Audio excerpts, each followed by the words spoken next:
When I was a kid in grade school, this was one of the things I enjoyed doing. These are toy soldiers. Now this, I guess this really dates me. I thought yesterday, I should go buy some and bring them and maybe put them on the table or something so you could see them. But I went to the drugstore where I thought I could buy plastic cowboys and Indians or World War II, soldiers. Well, silly me. I think those are politically incorrect. I couldn't find them there. I went to the grocery store where I know we used to buy them when I was a kid. Silly me. I really couldn't find them anywhere. But that's what I like to play with at one particular time in my life. I think I was in grade school. I started out with sort of this up here, the guys up here and then the guys over here. And I remember at one time I started out with Lincoln logs. And I remember building Abraham Lincoln's house in Kentucky that he was born in early years. And then that sort of morphed into cowboys and the fort, and the Indians and attacking the fort and the cavalry over the hill. Then I morphed into World War II. And I had all these, the Allied American guys were the dark green guys. The German guys were usually either tan or light gray. And I remember I had a room upstairs at our house that nobody used, and I had this big setup. And I had all these toy soldiers, and I would imagine, the right wing is going to flank, the left wing over here, and they're going to come in. These guys are going to attack. And then the people that make these things came out with things like tanks and bazookas and artillery and cannons. Plus, they also came out with sets, like you could buy the forest and like what's on here. Or I remember buying the bridge, where you got to take the bridge. And I remember buildings that looked like they were a city in France that had been bombarded, and just shells of buildings. And I had this sort of imaginary world just sitting out there in front of me. At different times I was thinking, all these toy soldiers are just plastic. There's really no life in them. None of them can shoot. None of them are going to be wounded. None of them are going to die. None of them are going to retreat. None of them are going to attack. Really, all of them do just whatever I want them to do. And then I discovered the world of rubber bands. And then if I had enough rubber bands, I could be the Allies, and I could shoot my rubber bands at the Germans. And when I finished, like shooting 20 rubber bands, I would collect them, go on the other side, and shoot back. And at least they began to move without my having to move them. That image is something of what it must be like, in a small way, to be God looking down on people, on his world. Ephesians 2 says that we were all at one time dead in our sin. Meaning there was nothing in us that where we naturally gravitated to love God and to love other people. We were dead in our sin, meaning our first preeminent affection is for ourselves and our own needs. In the same way, you could say that these toy soldiers were dead. There was nothing in them that would draw them to God or draw them to one another or draw them to me. They were dead. I often thought about what would it be like if I could somehow breathe life into some of the toy soldiers. And I could watch the toy soldiers take that bridge, take that beachhead. But of course I couldn't do that. But that's precisely what the gospel is. The gospel is that God looked down on a world of people who were dead inside.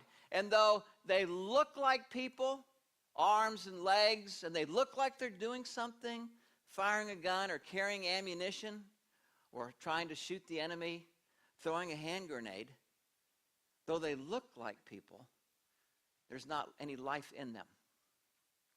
And so God sent his own son. And so we might think of that, another toy soldier came, except this one came and went among all of those guys, and yet he went from person to person, somehow breathing life into those soldiers, and some of those soldiers had life in them. And some of the soldiers he went to would say, I don't want to do anything else. I'm happy being the soldier I am because I already have my gun. or I already have my hand grenade, or I'm already in the tank. But you can't move. You can't really shoot. That's okay. I'm comfortable. I'm in my comfort zone. I am who I want to be, and I don't want to be anything different. That's the world he came to. And then, except for him being a toy soldier, some of you became toy soldiers with life in you.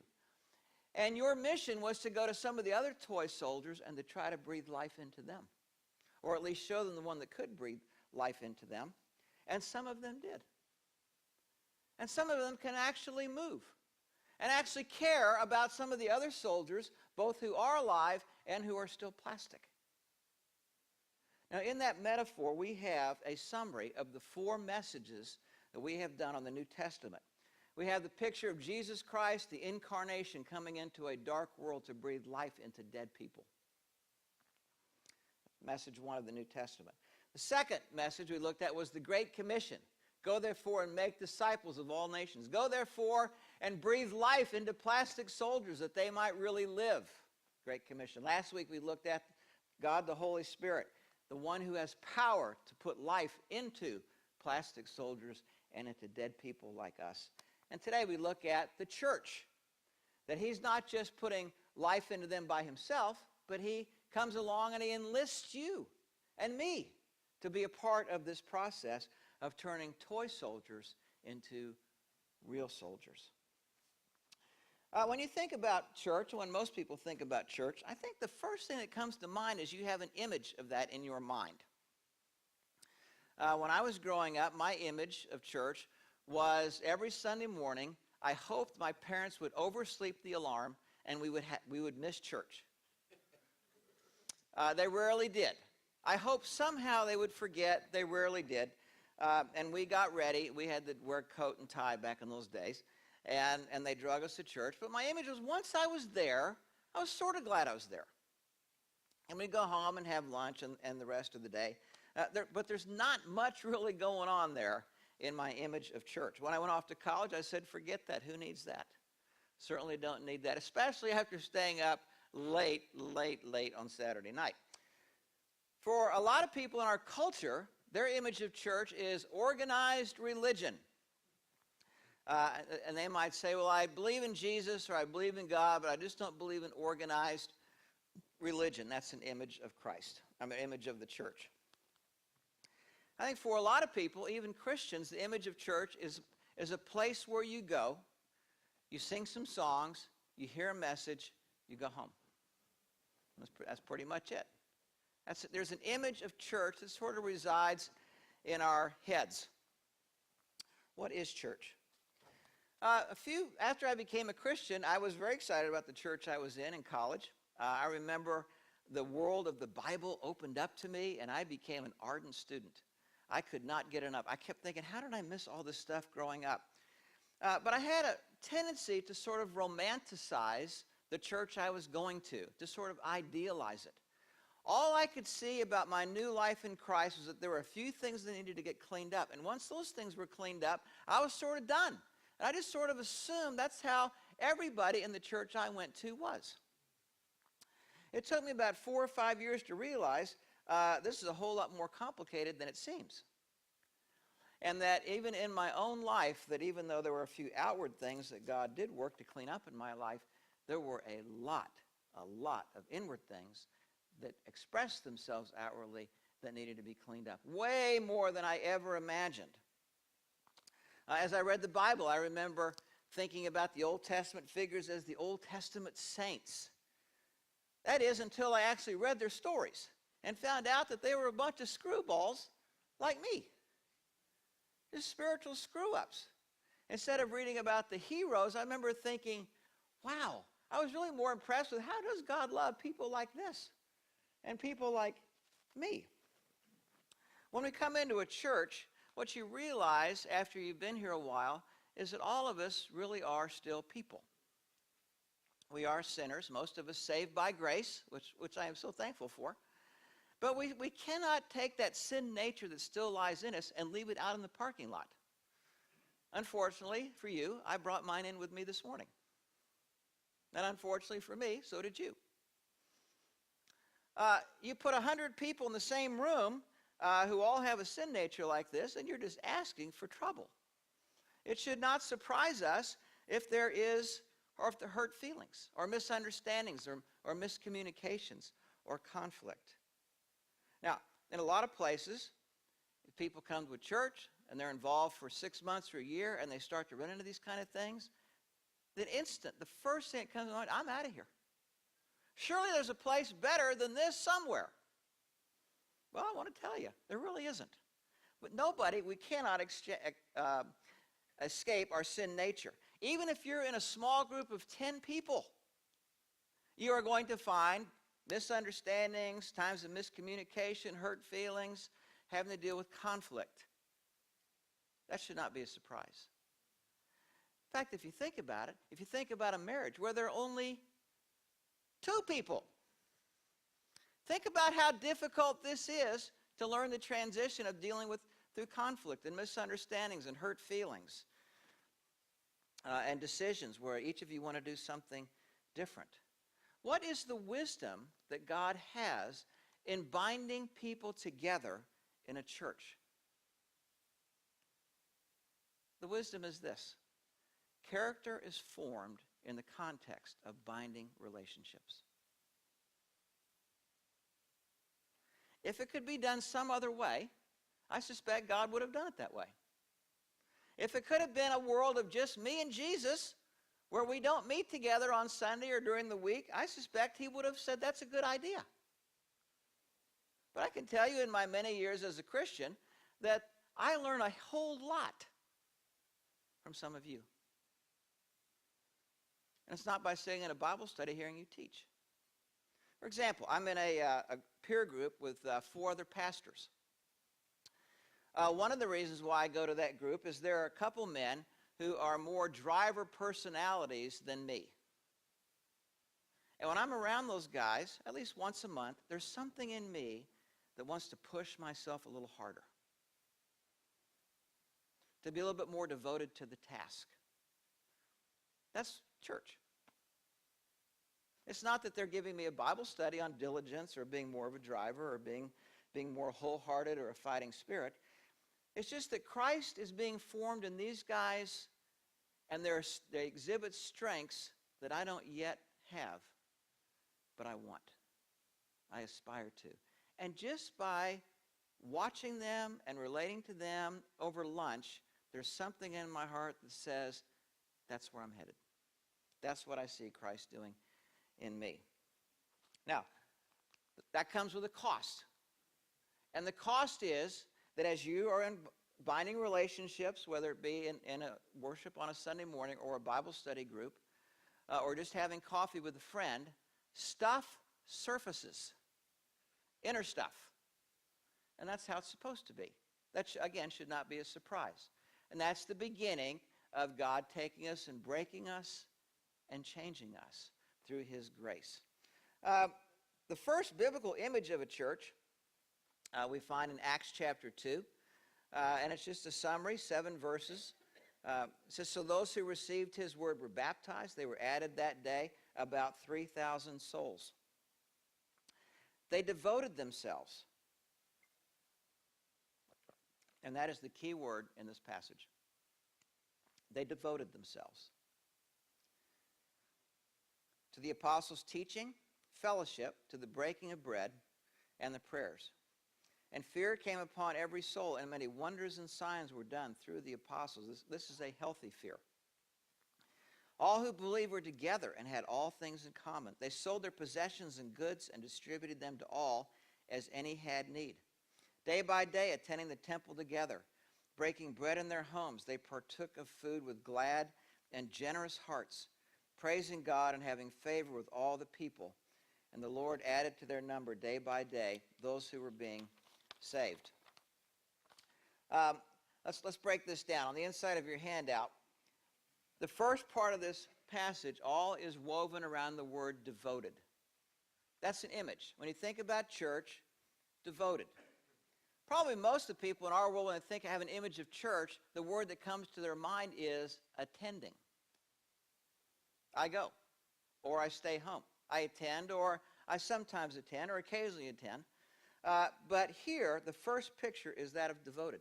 They devoted themselves to the apostles' teaching. What did these guys teach? They taught the Old Testament. They taught the parables of Jesus, the commands of Jesus, the teachings of Jesus. Jesus promised in John 8:32, "You are my disciples. If you do what I command you, the truth will set you free." They taught truth.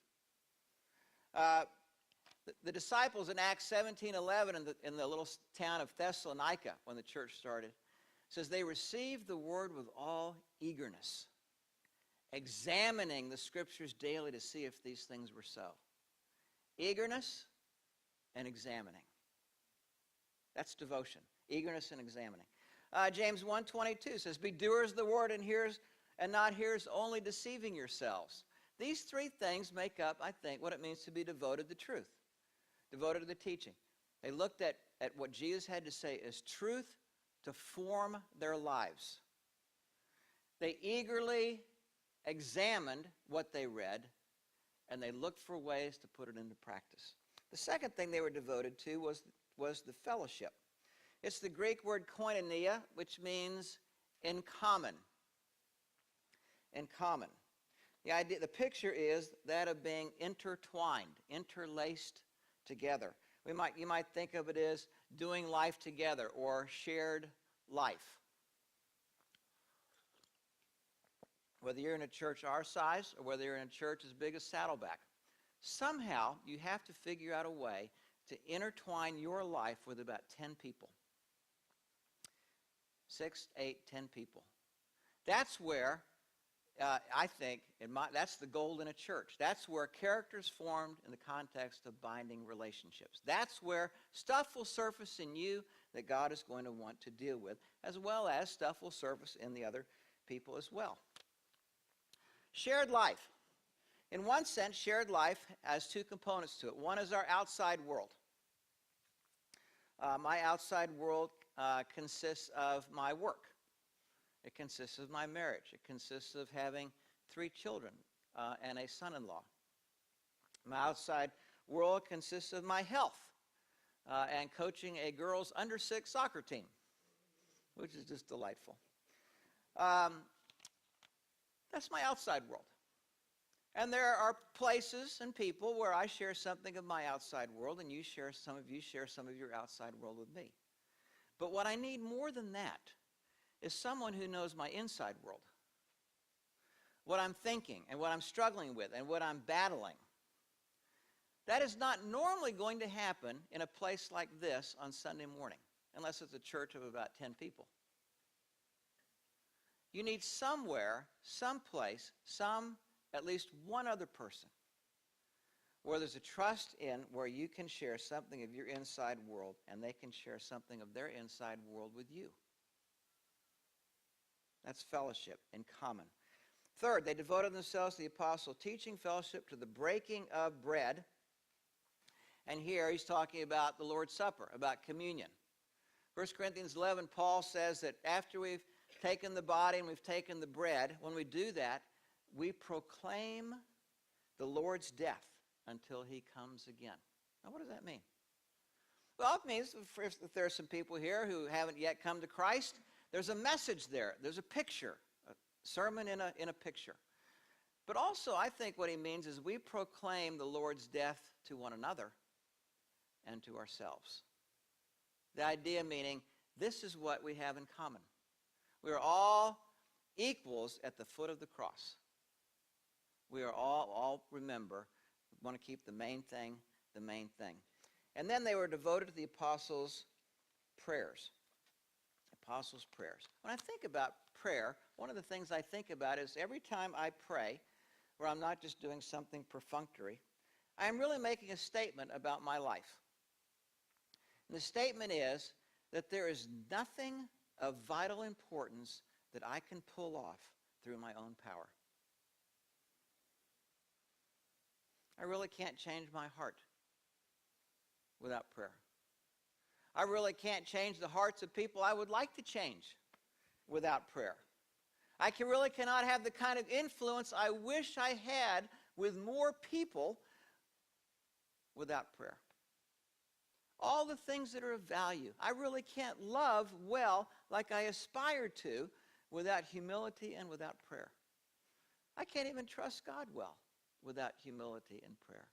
I'm not going to serve in a way that's really other-centered without some aspect of yielding myself to pray. I really can't even coach well my 6 5-year-olds without self getting in the way, without praying on the way to the game. And I'm glad it takes me about 20 minutes to get to my game.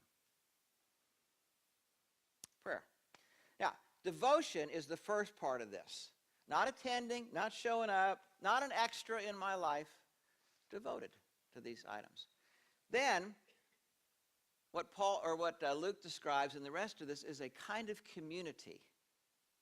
Most of us in the Western world, when we think about church, we think about somebody like Chuck Smith or Rick Warren. We talk about different pastors that we know and that we like. We think about church that way. Or we think about church in more of an individualistic way for ourselves, kind of because that's a very strong value in our culture, individualism. But the picture you have of the first image of church is not individual at all. What's striking about this is what he's describing here is a community. And rather than looking at church as what about me as a member, the focus is on, for the members, is what about the health of the church? The community is bigger than me. The irony is this: the more I focus on me,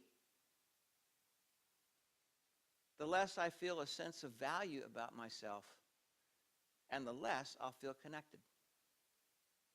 The paradox is, the more I begin to think about others in the community and the church, and the more I try to do something to meet the needs of those people, the more important you will value your importance, rightfully, and feel more connected in the church. Verse 43 says, fear came upon every soul. The reason fear came upon every soul was they saw miracles. They saw people healed. Many wonders and signs were done through the apostles. Sometimes I have people say, well, Seth, how come God doesn't do more of those kinds of signs and wonders in our day? Good question. Someday you can ask him that. My answer is, I think that there are really greater miracles than healings. It's a greater miracle when anybody, to me, when their life changes. Well, when a marriage that's been moving in a bad direction is starting to get that thing turned around and move in a good direction. That's more of a miracle to me. Or when a husband has been, for the most part, pre-absorbed with himself and is now becoming more absorbed with his wife. Or like my father, a man who was 25 years absorbed with his work and success and suddenly became more absorbed with his wife and his adult children. Those are greater miracles to me than a healing. That's part of what we're a part of. Verse 44, all who believed were together and had all things in common. Occasionally I've had people say, well, Seth, was the early church, do they believe in socialism? Is that what he's describing here? Or communism? And the answer is a simple one.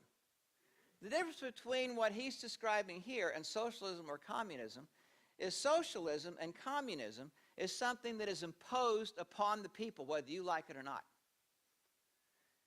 For these folks here, this was voluntary. They wanted to be generous. They weren't mandated under the force of law to be generous with their money. Very different. They were all together and had all things in common. What attitudes run through your mind when you think about that? What would that be like to be at a place where the stuff that I have really is somewhat available to other people? Not because I ought to or should, but because I want to. That's a miracle. And they sold their possessions and goods and distributed them to all as any had need. Again, pictures of generosity. And here you have sort of extravagant generosity. Not people who are kind of begrudging the fact that, well, I guess I need to do this, or honey, what do you think we should do? I'm not talking about that. He's talking about a spirit inside of people, we would say, of generosity. One of my friends that are missionaries in China sent me a story I thought you would really enjoy. And it relates to this very story here. They're in a place where, in China, where you can't worship God except in a state church. And the state churches, for the most part in China, are worthless. And so what's happened is, as the state has tried to oppress Christianity, the thing has just exploded over the last 30 or 40 years through the house church movement. Hundreds of millions of people in China have become Christians through the house church movement. But they have to be careful about where they meet, because the authorities all over China are always trying to find these folks, and what they usually do is jail the pastors. My friend over there shared this. A house church was raided by the authorities recently. They took pictures of our friends, but our friends were able to slip away soon after that. The authorities told the church that they can't meet at home, but at a regular church. The elder of the church said they had no place to meet, but at home, even though there was a church that had been shut down and sealed with official tape years ago. The authorities went and unlocked the authorized church and allowed the faithful to go in. The problem was that it had not been in use for 5 years, and many places needed repair. The little flock, this is about 10 people, had no money, and they prayed. They found the old offering box. Think about our little black box back there. The old offering box still there, but locked. After they broke that open, over $1,246.66 was found inside, uncollected all those years. Almost all of the cash had teeth marks from some insects or animals. The members took the money to the bank, and only $16.66 was found to be counterfeit, which is a miracle in China. The bank gave the members new bills minus the fees. The Lord provided a new place for his children to meet and supplied the money for the repair and remodeling, exclamation point. He is truly amazing, exclamation point. Now, part of the story, the wonder of this story, is how God can use the house church thing and the big church and sort of all that. But what you hear in the undercurrent of the story is something of the spirit of the people. What God is stirring in the heart. Life that he's breathing into this little band of people. She finishes with this little paragraph. I'm finding such things so encouraging that the Lord of all would care for his children so much. He has provided all these things beyond their wildest dreams. They were all dumbfounded by this. I have to check my heart when I feel discouraged, knowing the authorities are still checking on us, meaning her and her husband, who are Americans, and their son, checking on us regularly, even as late as this week. The Lord is mighty, and he's still on the throne, and I can trust him for guidance and wisdom. Verse 46 says, day by day attending the temple together, breaking bread in their homes, they partook of food with glad and generous hearts. Glad and generous hearts. Glad about what? What's a glad heart? Glad heart is something like this. I'm glad that God knows me, and I have a chance to love him. And I think that spills over into, I'm glad to know you, and I'm glad to be your friend.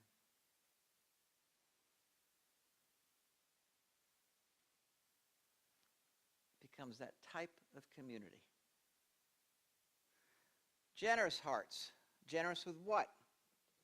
Well, the first thing we think about is money. I think he's really describing something greater than just that. The idea of being generous, of pouring something of who I am into other people. As many of you know, Devin and Jessica had their little baby a couple weeks ago, Davis, and he has a hole in his heart. And he's going to have open heart surgery, hopefully in a couple of months. Hopefully he'll be nice and strong for that event.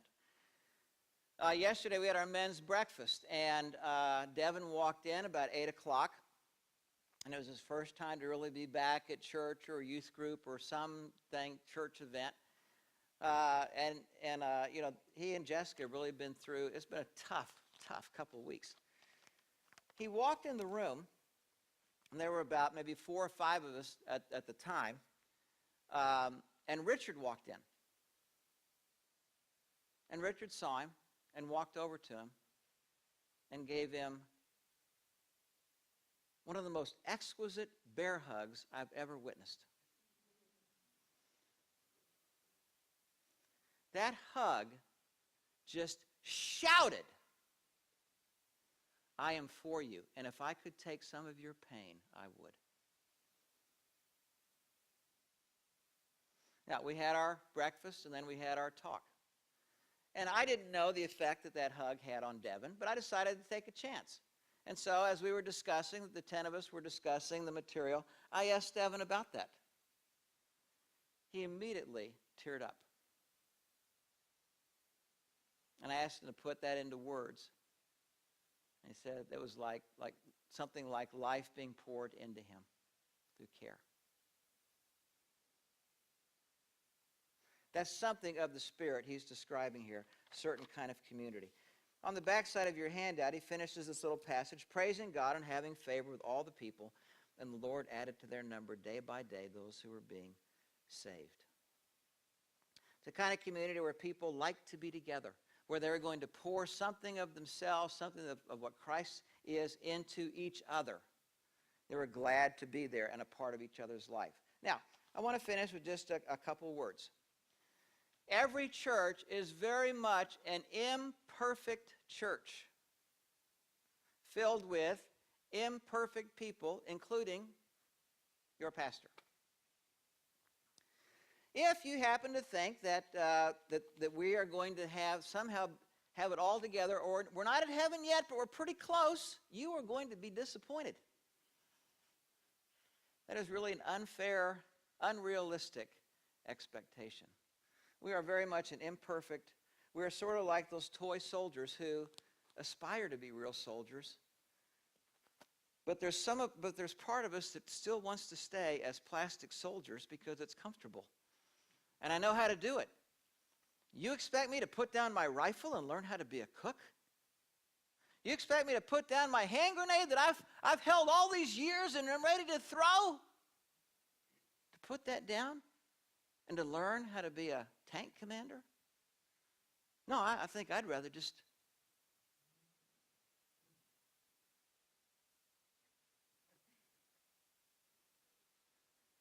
None of us really like change. And none of us really likes ourselves to change. We would sure like it if others would change. This is what we're up against in a church. One of the things that you might feel pressure is, if you're a Christian, you go to work and you've got some non-Christian friends you're trying to witness to, what you're up against is virtually an impossibility. Because there will usually are some people there that are really good at the game gotcha. They will wait and wait and wait and watch you like a hawk, even for a year, until that one moment where you do something stupid or you get angry about something, and they say, "See, and he calls himself a Christian." Now, it really shouldn't be a surprise. But it's easy in the church for us to play the same game. Gotcha. Gotcha. You say you're a Christian? You say you're an elder? You say you're a pastor?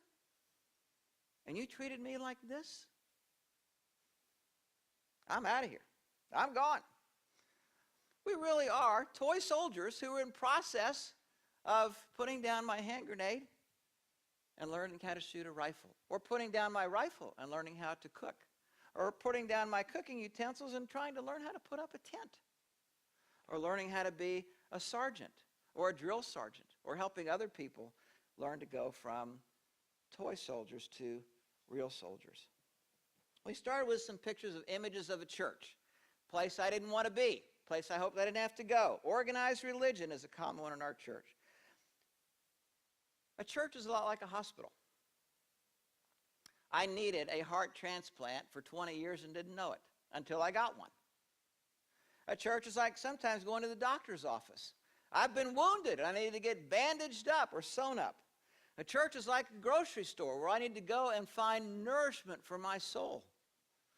Some of that nourishment is going to come from here. Some of it's going to come from there. Sometimes the church is like a family. Oh, family. Family.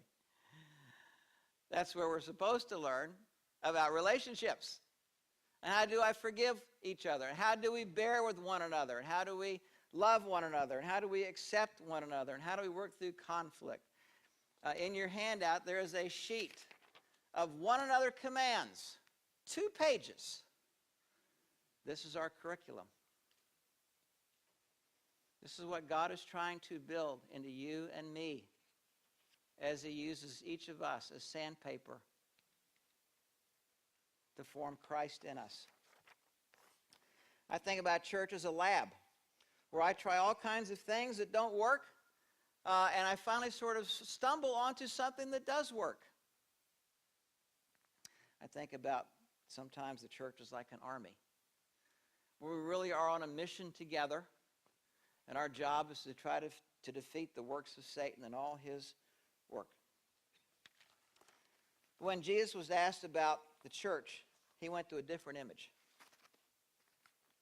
It's an image I don't think we usually use or think about all that much. He went to the church as his bride.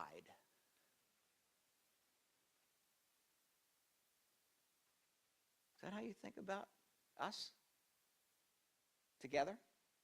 Is that how you think about yourself? Bride. When I think about bride, I think about beauty. He's trying to form beauty in us, each one of us. And he's trying to form beauty in the context of husband-wife. I think about someone who's wearing white. We've all been cleansed through the blood of Christ. And I think about value. Value. Let's pray together. Father, the church is not man's idea, not some pastor's idea. Church is your idea. God's called out people, the ecclesia, the bride of Christ. And it's your way of teaching us, sanctifying us, changing us, trying to build Christ's life into us that oftentimes is messy. Surfaces ugly things, ugly thoughts, ugly words, ugly attitudes. That should not be a surprise to us. But through that, you bring brokenness and repentance in our lives. And through that process, you give us a greater desire to be somebody different than who we naturally are. You draw us to Christ through that process of brokenness and being beloved, and you building Christ into our lives so we belong to one another and to you. One day, as we sang earlier, one day we won't have to deal with all the messy parts of that. But until then, that's a part of life that we need, that you insist on, that is your prime method of forming Christ in us. Pray that we would see ourselves as the bride of Christ, as someone together that is of great value to you and that you delight in.